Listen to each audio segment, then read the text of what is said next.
Ayah saya meninggal saat saya masuk pesantren. Dan baiknya saya rasakan luar biasa. Beliau mengajar di musalla kecil dulu, sekarang jadi masjid. Itu saya selalu dibawa. Beliau mengajar, saya tidur. Sekarang gantian, saya mengajar, beliau tidur. Dan kadang dipangku, gendong sampai pulang. Saya pernah sengaja pura-pura tidur untuk ingin tahu apa yang dikerjakan ayah saya di jalan. Jaga betul supaya nggak bangun. Begitu saya disimpan di kasur dan bangun, diajak bercanda. Saya mau masuk pesantren, beliau nggak sempat ngantar. Saya bertemu, beliau menangis, peluk saya, minta maaf, nggak bisa ngantar ke pesantren. Saya belum mengerti apapun saat itu. Saya bertekad, insya Allah saya belajar dengan sungguh-sungguh. Sepekan 2 pekan saya dapat panggilan pulang. Saya tanya pada kakak saya yang ikut, sekarang ada di sini. Di mana ayah? Beliau nggak jawab. Sampai di Bandung, paman saya, sekarang saya ke MUI Jawa Barat, langsung menyampaikan, nampaknya nggak akan terkejar sampai sana, mungkin sudah dimakamkan. Saya ngerti, paham saat itu bahwa beliau telah wafat. Maka saya pulang. Maghrib saya sampai, saya dapati ibu di ruangan tengah. Saya datangi, saya menahan tangis, tidak tangis sedikit untuk membahagiakan ibu saya. Saya datang, saya peluk, saya temani tidurnya. Itu pertemuan saya dengan ayah saya terakhir di mimpi. Saya bermimpi mulia, sudah pakai kemeja, tersenyum, mendadahi saya. Sudah. Besoknya saya cari ke kamar, ternyata Allahu Akbar, apa yang selama ini saya pelajari di pesantren, kitabnya sudah ada di kamar semua, sudah disiapkan. Saya menangis saat itu. Saya bawa mushaf. Jadi bapak saya, ayah saya, itu bajunya pun saat wafat dibagikan kepada sahabat-sahabatnya. Bajunya, kitab-kitab ini dibagikan. Ibu saya menunjukkan kemudian ada jam yang nanti nak pakai. Saya bilang, simpanlah. Saya bawa mushaf. Dengan mushaf itu saya duduk di ruangan tengah, saya menghadap ke kiblat dan saya mohon kepada Allah, ya Allah, saya tak punya kemampuan lagi membahagiakan ayah saya saat hidup di dunia, tapi mohon jadikan setiap huruf dalam Al-Quran ini, ya Allah, pahalanya mengalir untuk ayah saya. Begitu saya bacakan saat itu, tak bisa saya berhenti, dan tiba-tiba langsung masuk ayatnya, artinya, posisinya, nomornya, tak pernah berhenti, masuk. Saya bertekad ingin berbuat baik. Puncaknya saya sekolah. Ibu, ya Allah, saya ingin berbakti pada ibunda saya. Anda tahu apa yang terjadi? Demi Allah saya katakan, ketika Anda bersabar, ibu saya, Bu, Pak, itu krisis 97, Pak. Waktu krisis saya masuk pesantren, saya diberikan sempurna bekal seperti anak-anak lain. Rupanya ibu saya sudah tanya kepada santi-santi, orang tuanya, berapa bekal Anda kasihkan? Dikasih yang paling tinggi itu dikasihkan pada kami tiap bulan. Saya terima. Satu kali libur saya pulang dari jauh, ibu saya tersenyum melihat sedang jemur pakaian, lihat saya. Begitu saya tiba, kaget saya. Kok pakaian ibu saya, pakaiannya nggak cocok dipakai gitu. Ini bukan pakaian ibu saya, kayak kain pel lah kalau sekarang.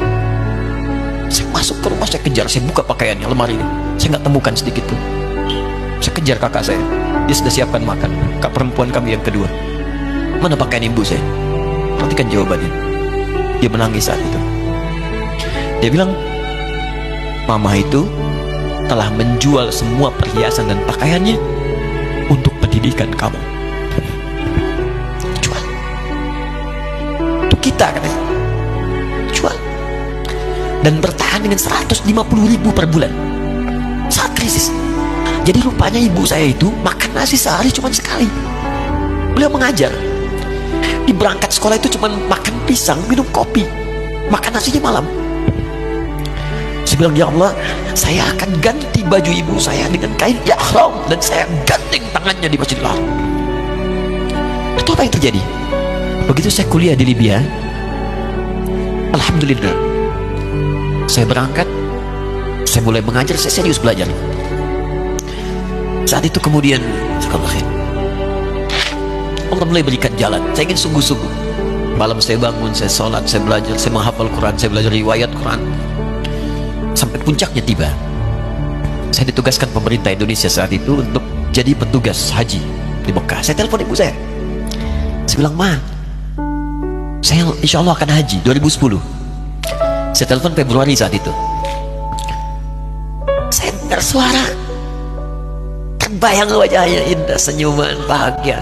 Alhamdulillah, nak. Kapan berangkat? Tahun ini insya Allah.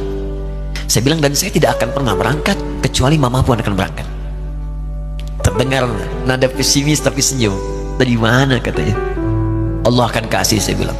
Saya sedang bekerja berusaha karena Allah, mustahil Allah akan sia-siakan. Berapa butuhnya? Porsinya 25 juta. Kapan harus ada? Bulan Juni. Ya, dari Februari ke Juni itu. Ya, Juli bukan Juni, Juli. Ya, jadi saya masih ingat bulan 7, 5 bulan tuh. Saya ibu, Pak, nabung saya. Saya beli tabungan, saya niatkan untuk ibu saya haji. Bulan Juli masih setor 25 juta. Jadi semua tabungan masukin situ. Ada yang ngajar ngasih, masukin situ. Masukin semua. Tepat sepekan sebelum itu kemudian didaftarkan, saya buka tabungan. Allahu Akbar, karunia Allah luar biasa. Tadi butuh berapa? 25 juta. Begitu dibuka, Masya Allah, 1 juta. Karena beasiswa nggak banyak, 1 juta. Tapi 3 hari sebelum daftar, entah dari mana ibu-ibu pengajian nih KBRI datang. Ustaz, ibu katanya mau haji juga ya? Ustaz mau haji ya? Ibu ikut ya? Sudah nggak usah dipikirin, nanti kami yang pikirkan semuanya. Tiba-tiba dikirim, bayar porsinya di sana, dapat koper paling besar. Bayangkan, tadinya kopernya belum datang, telepon lagi, nak koper belum datang katanya. Saya bilang, Ma, tenang aja, apa hajinya nggak jelas ini? Tidak jelas, saya bilang, insya Allah. Ya. Nah, cuman beritanya berbeda. Begitu saya telepon lagi, Ma, gimana bisa? Nah, telah keluar pengumumannya. Kapan, Ma? 2013. Loh, kan saya hajinya 2010, nggak bisa, harus 2010. Lihat kalimat ibunda saya. Nah, jangan pernah mengambil hak orang lain. Allah kasih 2013, Alhamdulillah. Saya bilang, Ma, kita tidak harus mengambil hak orang lain, tapi kita meminta kepada Allah yang memanggil kita. Boleh jadi Allah akan berikan tambahan kuota pada tahun ini. Doa lagi, minta, nong ke masjid. Tiba-tiba ada sedang oki di Istanbul saat itu, keputusan 1.000. Setiap ada 1.000 muslim, 1 kuotanya. Saat itu Indonesia dapat tambahan 22.000, termasuk ibu saya ada di situ. Ya, acara malam Al-Qadar 27 Ramadan, malam masih ingat betul, saya jadi MC dengan rektor pada saat itu. Saya nggak pernah bawa handphone, tiba-tiba handphone itu saya bawa, berbunyi kemudian telepon itu. Saya minta pada rektor izin, saya angkat dulu, diperkenankan. Saya kemudian ke belakang masjid, saya angkat. Tiba-tiba saya dengar suara sudah menangis. Nah, katanya, kenapa, Ma? Alhamdulillah, Mama bisa haji. Ternyata kuota itu termasuk ibu saya. 5 bulan, Pak. Wena biasa, nggak bayar tambahan, nggak ada macam-macam, bisa berangkat. Begitu saya berangkat duluan, saya tungguin betul di apartemennya, di maktabnya sampai datang. Begitu sudah datang, saya nggak sapa, saya lihat dari jauh. Bahagianya saya bisa mengganti pakaian tadi yang lusuh dengan kain ihram. Saya perhatikan, saya ikuti dari belakang. Di lift, saya ikuti. Di jalan, saya ikuti. Begitu sampai Masjidil Haram, saya gandeng tangannya. Ma, kita sama-sama. Labbaik Allahumma labbaik. Labbaik la syarika lak labbaik. Saya tawaf, saya gandeng ibu saya lindungi supaya dapat kenikmatan dalam tawafnya. Begitu saya rasakan bagaimana Sayyidah Hajar bekerja keras untuk Ismail. Saya balas di situ. Saya gandeng tangan yang kanan. Saya minta pada Allah, muliakan ibu saya, Allah, muliakan ibu saya, muliakan, berikan saya kesempatan membahagiakannya. Cuman yang kanan digandeng, yang kiri kosong, karena sudah tidak ada. Jadi ketika Anda belajar pun untuk menjadi ulama, Allah akan muliakan Anda. Orang tua Anda akan dapat bagiannya. Yang hafal Quran itu Musa, yang bisa haji bapak ibunya. Kemarin saya jadi Amirul Hajj dari kedutaan Saudi berangkat, membawai 350 orang rombongan. Siapa yang saya bawa? Ahli Quran yang hafal Quran, anak-anaknya. Ahmad Kamil yang haji, pengajarnya, murabbinya, ibunya, temannya, banyak yang berangkat. Yang berangkat siapa? Calon ulama. Dijadi ulama itu jangankan sudah jadi, kalau benar caranya, baru bergerak pun Allah pasti akan jaga. Kalau benar caranya. Di satu pertanyaan tadi, pilih mana orang soleh atau ulama? Jangan pisahkan. Karena jadi ulama itu adalah tingkat tertinggi bagian dari orang saleh.